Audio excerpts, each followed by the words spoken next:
Bismillahirrahmanirrahim. Assalamualaikum warahmatullahi wabarakatuh. Alhamdulillah, kita bersyukur kepada Allah Subhanahu wa taala. Dengan banyak-banyak kita mengucapkan alhamdulillahirabbil alamin.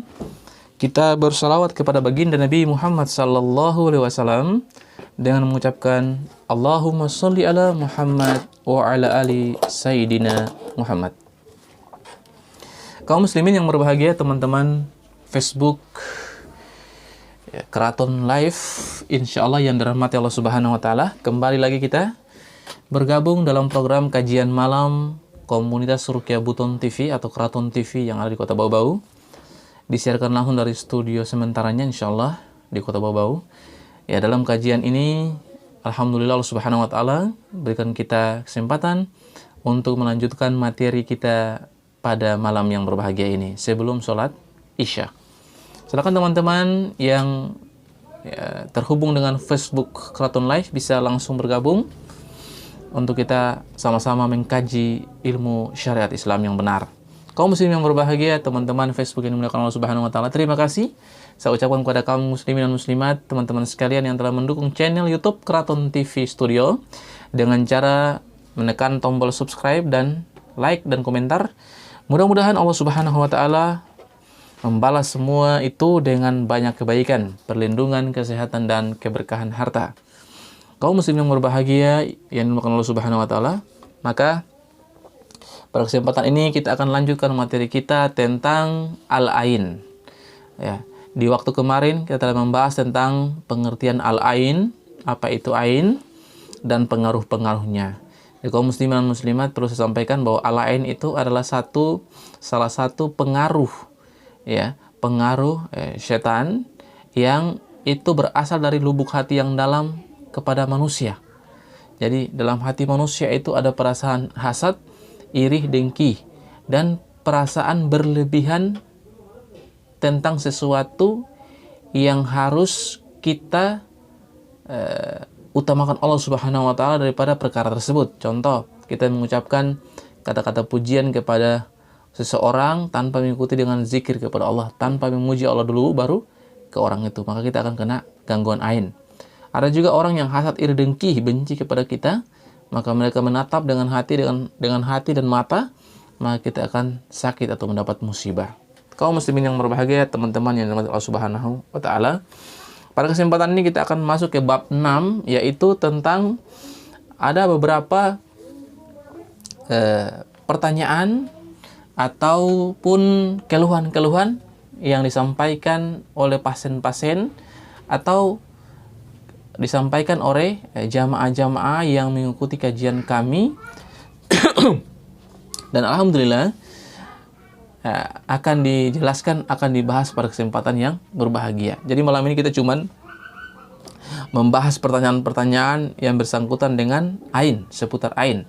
Pertanyaan-pertanyaan yang ditanyakan langsung dan tidak langsung kepada praktisi ruqyah syariah. Kaum muslimin yang berbahagia. Pertama, di sini ya, bagaimanakah membedakan antara orang yang hasad dan orang yang kagum. Nah, ini pertanyaannya. Bagaimana membedakan orang yang hasad dan orang yang kagum? Jawabnya kaum muslimin yang berbahagia, orang yang kagum adalah orang yang tidak menginginkan lenyapnya kenikmatan. Ya. Orang yang kagum adalah orang yang tidak menginginkan lenyapnya kenikmatan. Ia hanya mengharapkan kenikmatan yang serupa. Kalau ia menyanjung tanpa mendoakan berkah dan setan pada waktu itu ada bersamanya, maka hal itu akan mengganggu orang yang menjadi objek kedengkian dengan sebuah kepayahan melalui jalan setan. Dan ini bisa muncul dari lelaki yang mencintai dan ia adalah orang yang saleh, ya, tanpa ada unsur kesengajaan. Nah, di sini dikatakan bahwa kalau orang yang kagum itu adalah orang yang tidak menginginkan lenyapnya kenikmatan. Maksudnya, kita kagum kepada orang, ya, tapi kita tidak menginginkan bahwa orang itu jatuh daripada usahanya tersebut. Contoh, orang yang kita kagum sudah pasti dia punya prestasi, dia punya karir, punya usaha yang maju. Ya, oh, dia punya wajah yang cantik, yang ganteng, dan dia punya ilmu yang tinggi, maka kita akan rasa kagum. Ya, kita kagum kepada orang tersebut.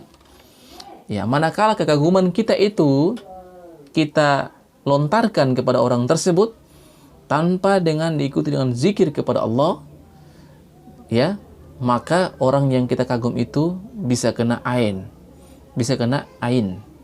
Ya, walaupun orang itu orang soleh.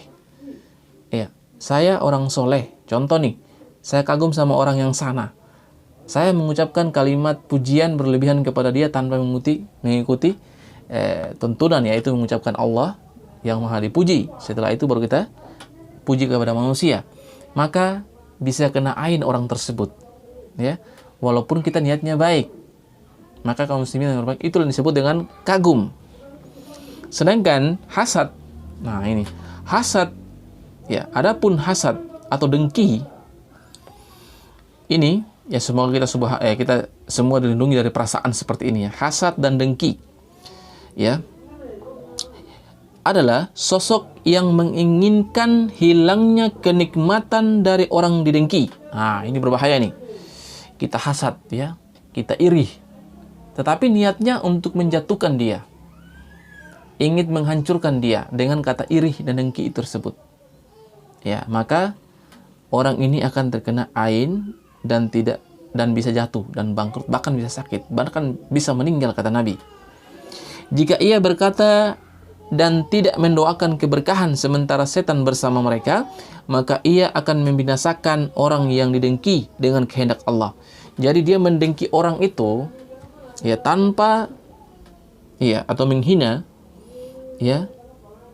Di sini katakan ia berkata dan tidak mendoakan. Ya, kita membenci orang itu dia disunahkan dalam Islam itu, walaupun kita benci tapi kita doakan dia. Ya, benci ya benci, tetapi kita doakan. Ya, jangan kita membencinya sampai berlebihan dan tidak mendoakan dia supaya jadi baik atau supaya dia itu kita bisa seperti dia, ya. Dia berhasil, maka kita harus bisa berhasil seperti dia.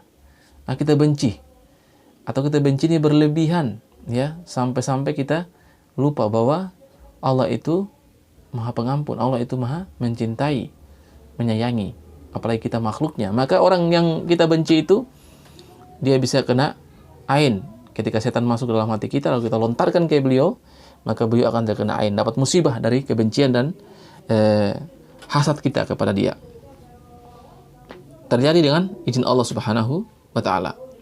Inilah yang disebut pembunuh, ya. Inilah perkara yang disebut pembunuh yang membinasakan, yang dapat menjerumuskan seekor onta ke dalam bejana, kata Nabi, dan seorang manusia ke dalam liang kubur, serta menjatuhkan dari bukit yang tinggi. Nah, ini kita memberikan hasad kepada orang, benci kepada orang, itu bisa mengakibatkan onta itu masuk ke dalam periuk dan bisa membuat orang itu masuk ke dalam kubur dan bisa menjatuhkan orang dari ketinggian. Maksudnya apa? Karena ketika hasad ini dan iri dengki ini dilontarkan kepada orang tersebut diikuti dengan setan, maka kaum muslimin yang berbahagia, orang tersebut langsung bisa kena ain dan bisa kena langsung meninggal kata Nabi. Onta langsung keprik, maksudnya onta langsung mati, langsung dimasak, langsung mati begitu, langsung binasa. Orang langsung dikubur dan orang itu bisa jatuh dari ketinggian ketika kita benci hasad kepada beliau. Maka hati-hati kaum muslimin dan muslimat, niatnya kita membenci, tidak niat membunuh, tetapi kita dilakukan itu dan setan masuk ke situ, maka orang ini bisa meninggal karena kita. Ini sangat berbahaya. Dengan izin Allah Subhanahu wa Ta'ala. Kejadian ini tidak muncul kecuali dari jiwa yang busuk dan ada kerusakan iman di dalamnya atas keputusan dan takdir Allah. Kedengkiannya sama persis dengan kedengkian bangsa Yahudi dan orang-orang yang serupa dengan mereka. Jadi sini kaum muslimin bisa percaya, bisa memahami bahwa ada perbedaan antara dengki dan kedengkian atau hasad dengan kagum. Ya, kagum berlebihan juga tidak boleh. Intinya kagum berlebihan tidak boleh kepada siapapun. Ya, rumah, benda juga bisa. Bahkan kata ulama katakan bahwa benda juga yang kita kagum bisa rusak berlebihan. Jadi kagum diikuti dengan zikir kepada Allah. Masya Allah, subhanallah, ya subhanallah, ya. Kita memuji kepada Allah baru kita katakan bagus, indah, ya berhasil. Maka insya Allah orang itu tidak lagi dia kena ain. Yang berikut orang yang dengki, dengki iri itu sudah pasti kena, diikuti dengan syaitan. Ada juga yang tidak kena, tetapi ada juga yang kena. Orang yang didengkikan oleh orang tersebut kepada orang yang lain. Maka jangan sampai kita membunuh orang tanpa kita niatkan apa-apa, padahal kita sudah membunuh orang. Niatnya biasa-biasa saja, tapi ternyata orang itu bisa meninggal. Semoga kita dijauhkan dari perkara-perkara tersebut, insya Allah. Yang kedua, pertanyaan, bagaimana cara mengambil bekas dari orang yang diduga sebagai penyebab timbulnya pengaruh ain? Nah, ini adalah untuk tahap-tahap penyembuhan nih. Tahap penyembuhan orang yang sedang sakit ain. Jadi bagaimana caranya mengambil bekas dari orang yang diduga sebagai penyebab timbulnya ain? Apakah bekas ini bermanfaat jika ia mengetahuinya? Jadi memang dalam penyembuhan terapi untuk penyembuhan al-ain ini adalah dengan cara mengambil bekas orang yang mengainkan, atau orang yang ain mengainkan itu kita tahu dia, kenal dia, dan dia ridho untuk memberikan air wudhu yang diwuduk sama dia, lalu air itu diwudukan sama dia, lalu dimandikan sama pasien yang diainkan itu sama dia, maka itu dia bisa sembuh. Kalau tidak dia berikan wuduknya itu, dia tidak mau mewudukan wuduknya itu, baru tidak mau memberikan kepada pasien tersebut, maka kita bisa mengatur keadaan dengan cara kita mengambil bekas sentuhan dari orang yang mengainkan. Jadi dia pegang ini tempat gini, ya dia pegang-pegang tempat begini, tiba-tiba dia pergi, kita ambil ke tempatnya, lalu kita celupkan di air, baru kita ruqyah, kasih mandi kepada orang yang mengainkan, atau pakai tisu, ya, tisu yang bekas pegangnya kita ambil. Semua barang-barang bekasnya itu bisa digunakan untuk menyembuhkan ain, karena dia yang mengainkan orang yang kena ain tersebut. Jawabnya di sini, cara pengambilan bekasnya adalah dengan mengambil sesuatu yang pernah menempel pada dirinya. Nah, ini benar kan? Jadi sesuatu yang menempel kepada orang yang mengainkan itu, maka kita boleh ambil lalu kita obati orang yang diainkan oleh orang tersebut. Baik berupa air liur juga boleh, ya, ataupun keringat yang di baju. Sebab yang dipentingkan adalah aroma khas dari orang yang mendengki atau pendengki itu, supaya dapat mengusir setan yang telah menguasai korban pengaruh ain. Misalnya, diambil darinya sisa-sisa makanan atau minumannya atau barang-barang yang menempel pada tubuhnya dari tindakan-tindakannya yang mubah seperti memegang pintu, meskipun hanya sekali saja boleh diambil, yaitu akan bermanfaat bagi dirinya dengan izin Allah Subhanahu wa Ta'ala. Jadi kalau orang yang mengainkan itu pegang seperti saya katakan tadi, pegang barang-barang itu, ambil barang itu, celup di air, baru mandikan kepada orang yang kena ain tersebut.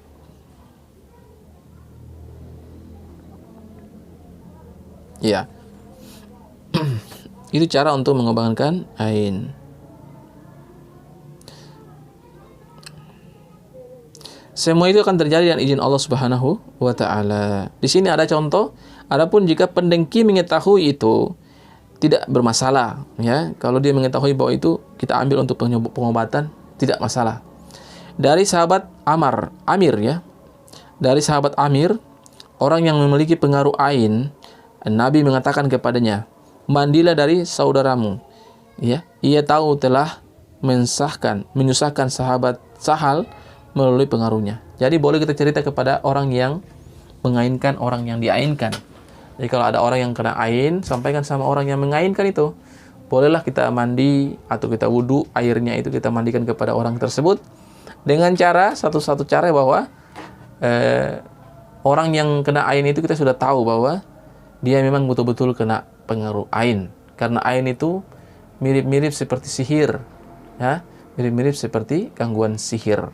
Maka perlulah kita konsultasi dan deteksi dengan baik. Kalau memang itu ain, maka kita cari orang yang mengainkan itu, minta keikhlasan darinya untuk membuat air mandi atau air mandinya disentuh atau di orang tersebut berwudu, sisa wudunya itu kita mandikan kepada orang yang kena ain. Insya Allah dan izin Allah, orang ini akan sembuh. Pertanyaan yang terakhir, yang ketiga, karena sudah mau sholat Isya. Bagaimana cara melakukan proses ittihan? Nah, ini ittihan ya. Di sini ittihan bisa dilakukan dengan mengutip perawatan. Nah, kita lewat saya ini, tidak terlalu penting. Yang keempat saja, bagaimana cara membedakan antara cara, nah ini juga kayaknya tidak perlu. Ini penting yang kelima. Apakah pengaruh ain bisa mengakibatkan berbagai penyakit jasmani dan masalah-masalah ekonomi dan sosial? Nah, ini penting dijawab nih. Jadi, jawabnya adalah betul. Pengaruh ain bisa menjadi faktor penyebab tidak tersembuhkannya beberapa penyakit jasmani. Jadi, penyakit jasmani itu penyakit badan, penyakit-penyakit yang ada dalam fisik kita. Itu karena ain, jadi susah disembuhkan. Ya, walaupun sudah diobati oleh medis, maka susah disembuhkan. Maka harus dicarikan solusinya dengan cara carikan orang yang mengainkan tersebut, lalu suruh dia untuk mandikan atau ambil bekas-bekas yang pernah disentuh oleh orang yang mengainkan. Walaupun kita tidak kenal, kita usahakan cari untuk kenal sama dia. Ya, baru kita minta ridhonya. Kalau memang dia memberikan, maka kita cari solusi bagaimana supaya bisa ambil benda-benda yang pernah disentuh atau dipakai olehnya, lalu dimandikan, dicelupkan ke air, lalu dimandikan kepada orang yang kena ain tersebut. Ya, di sini dikatakan begitu ya, bisa mempengaruhi penyakit jasmani dan merusak badan kita. Bahkan justru menjadi penyebab kegawatannya, jadi tambah parah. Ya, penyakit yang sudah ada kena ain itu bisa jadi parah, kata Nabi. Demikian juga problem masalah materi, keluarga dan musibah ada yang bersumber dari pengaruh ain. Jadi dari problem materi juga begitu. Contoh, kita punya usaha nih. Punya usaha yang lancar sekali, tiba-tiba ada orang yang mengainkan. Dia melihat usaha kita, tiba-tiba usaha kita bangkrut. Juga ada, ini bukan sihir tapi ini ain nih.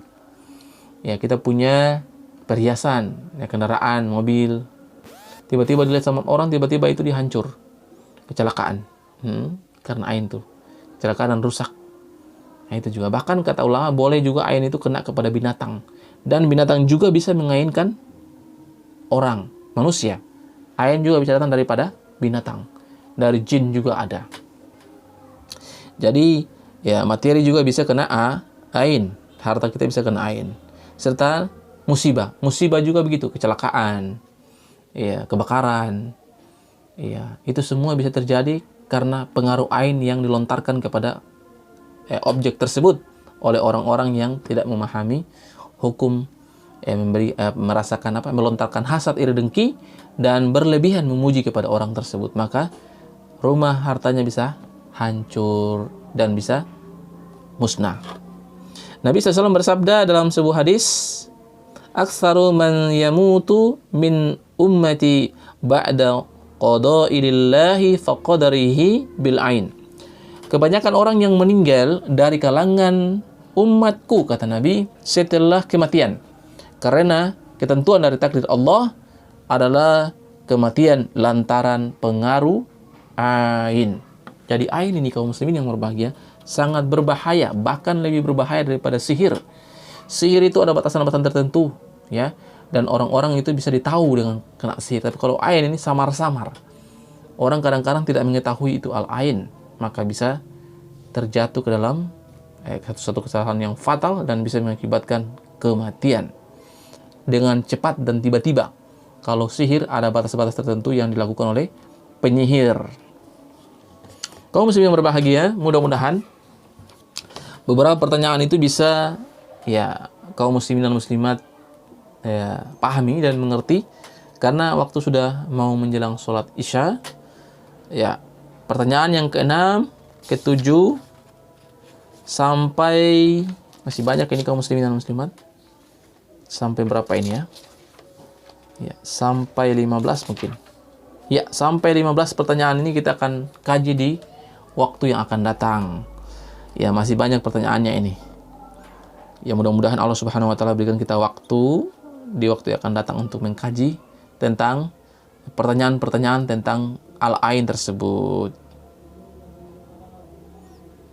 Ini ada beberapa ini. Masih banyak ya. Kaum muslimin yang berbahagia, mudah-mudahan pertanyaan yang saya bahas tadi ada 3 atau 4 itu bisa jadi solusi dan jawaban dari pertanyaan tersebut bisa dijawab. Dan mungkin ada kaum muslimin dan muslimat yang mengalami perkara tersebut ketika dapat musibah, ketika dapat sakit, ketika dapat kekurangan harta. Maka jangan kita keburu-buru menuduh orang menyihir kita. Jangan juga keburu-buru kita memfatwa bahwa kita kena sihir. Apalagi kalau kita ke dukun atau orang pintar atau para tidak normal, orang-orang tidak normal itu, maka mereka akan memvonis kita bahwa kita kena sihir. Padahal belum tentu itu sihir.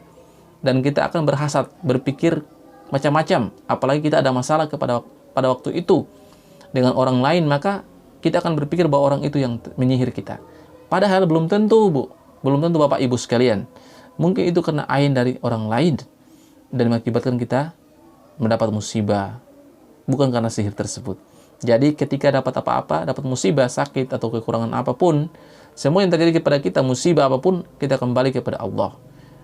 Ya, datangi praktisi ruqyah syar'iyah yang memang praktek ruqyahnya adalah ruqyah yang syar'i, yang berpegang kepada Al-Quran dan Sunnah, dan juga berpatokan kepada para ulama yang selalu istiqomah di jalan ruqyah tauhid atau ruqyah syar'iyah dalam dakwah tauhid.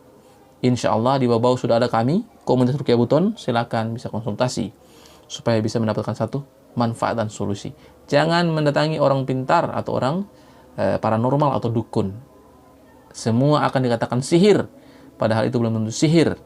Semua akan dikatakan jin, belum tentu jin. Bisa juga dari manusia yang berupa al-ain. Semoga apa yang saya sampaikan pada kesempatan live streaming ini bisa bermanfaat bagi kaum muslimin dan muslimat dan jadi pedoman untuk menjalani hidup di dunia yang sementara ini dalam keadaan tetap istiqomah, dalam ketauhidan, dalam keadaan beriman, dan dalam keadaan beribadah kepada Allah Subhanahu wa taala.